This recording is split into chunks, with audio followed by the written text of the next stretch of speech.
had inadvertently touched my screen on my phone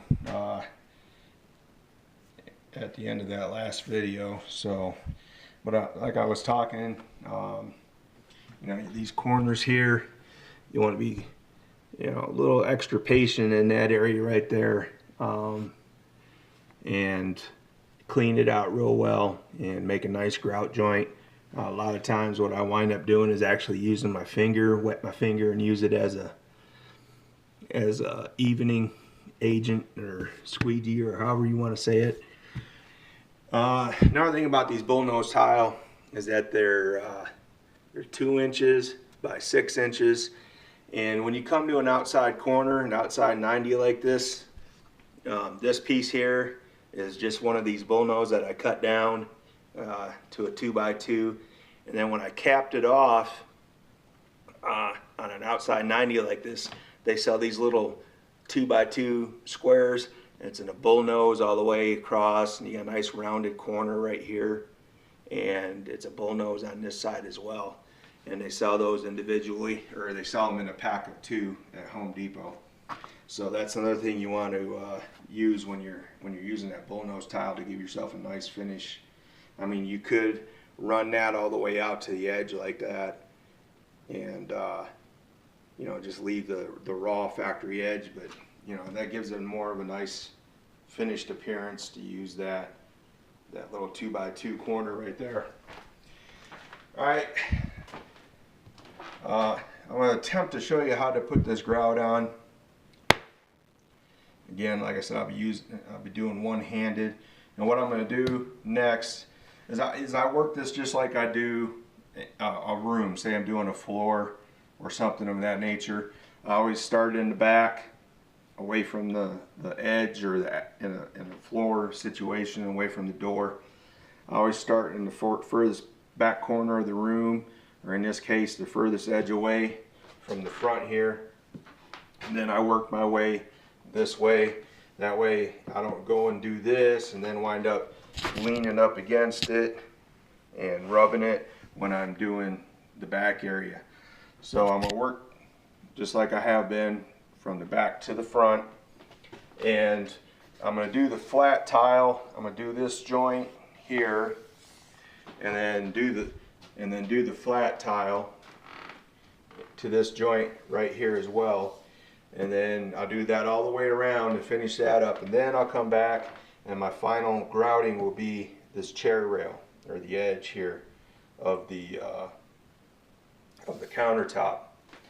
So I've already got my sponge.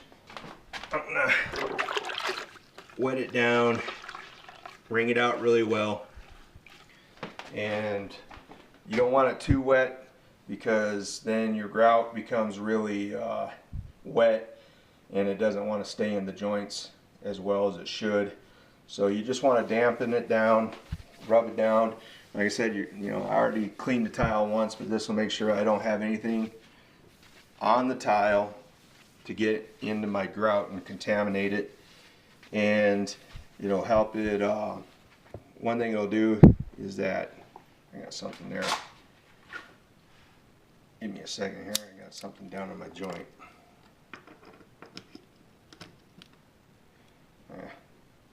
And I don't know what that is, but I don't want it in my joint. What was I saying? So I'm going to wet it down, clean it off. It's going to cool the tile as well, which will keep that grout from setting up too quickly. You know, like I said, it works on evaporation. It's water-based, and if the tiles are hot or warm, then it's going to set up quicker. It's going to cure quicker. It's going to evaporate the water off. And that's another thing to keep in mind too. When I'm done with this, I'm not going to use all this grout. So I'll make sure I cap it up real tight, and it should last a few months. I don't really know how long, because I haven't had to store this stuff for a period of time. I do have another job that I'll be going to next, so I'll probably use the remainder of this and probably wind up having to go get a bucket or 2 more. If I open it up and I see that it has begun to dry out, as long as it's still pasty, you know, there's no really hard spots in it, which If there were, I would, you know, skim off the top. You can add water to this and thin it down. I did have, in a previous job, I had one bad bucket from the factory. It was really hard to spread. It was either it didn't get enough water, or for somehow or reason it had evaporated out, or I don't know what happened, but I did put some water in it a little bit at a time and mixed it up, and it was good to go. And I've taken this grout before and watered it down in a separate container so that I could use a grout bag. Excuse me, a grout bag. I don't know if I've got it with me or not. No, I don't think I do. But all a grout bag is it looks like a cake decorator's icing bag, and you can use that to get into hard to reach spots with, you know, if you're using your rubber float. And they make different sizes of this. They make smaller sizes, but a grout bag, like I said, it just looks like a big pastry bag or a cake decorator's bag that they use to write on cakes with and whatnot. And then you can put your grout in there and squeeze it down, and just like if you were decorating a cake, you can squeeze grout out of the bag and into these joints without spreading it everywhere. And I wouldn't recommend that as a general practice. You know, even on a job like this, you want to use your float because you're going to get better penetration. But if you're working in an area where it's hard to get a float in there, then a grout bag is an option. So anyway, getting back to this, got some red marks from my grease pencil on there, and that's not a real big deal, but since I'm here, go ahead and get those cleaned off. And I'm just with a damp sponge here, I'm just wiping this down, and now I'll go ahead and get my grout float and put a pretty good glob on there. Again, this is tough one-handed. Now I'm gonna come back over here and I'm gonna work from the front, or from the back to the front, and you just slap it down on there and try to keep this in frame. And as I'm hitting these joints, I'm putting a lot of effort into really getting that grout in there and putting a lot of pressure. You can tell when you filled your joint up to its capacity, because then you'll start getting this squeeze out, and that's what I'm trying to achieve, that squeeze out along the edges or along the ends there. And I'm just using the same grout.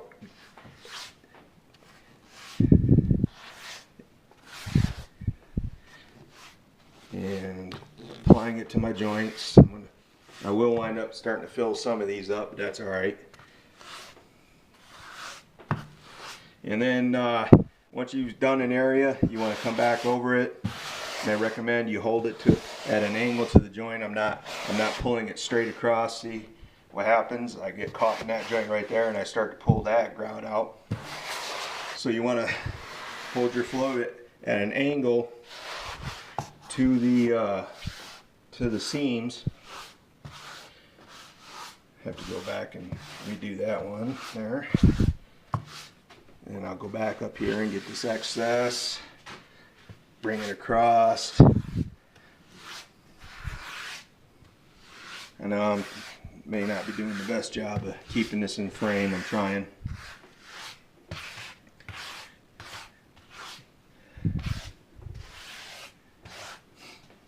And come over here to the front now. Get some of this extra here. Because if you don't get it and use it, then it's just going to be waste. You'll wind up in the bottom of your bucket after you clean it off with a sponge. And it has started to thin out some because it's got that water on the tile from when I wipe it down. And like I said, that helps keep it moist and makes it easier to spread. I'm going to get a little bit more here. And really push push it. You don't want any air pockets in these grout joints. You want that grout to fill that cavity, that seam completely. I've seen grout where it looked good. You know, it looked like it was a full joint, and then after a while, basically all you had was a really thin membrane of it on the top, and underneath it was empty. And eventually that stuff will crack and fall down into the joint, and then you got a big old hole in your grout.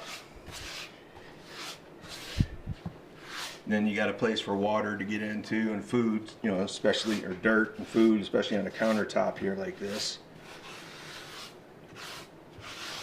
But what makes a countertop job good, or a ceramic countertop job good, is the grout. And that's the case in any tile job, but specifically a countertop. So you want the stuff that's not going to stain.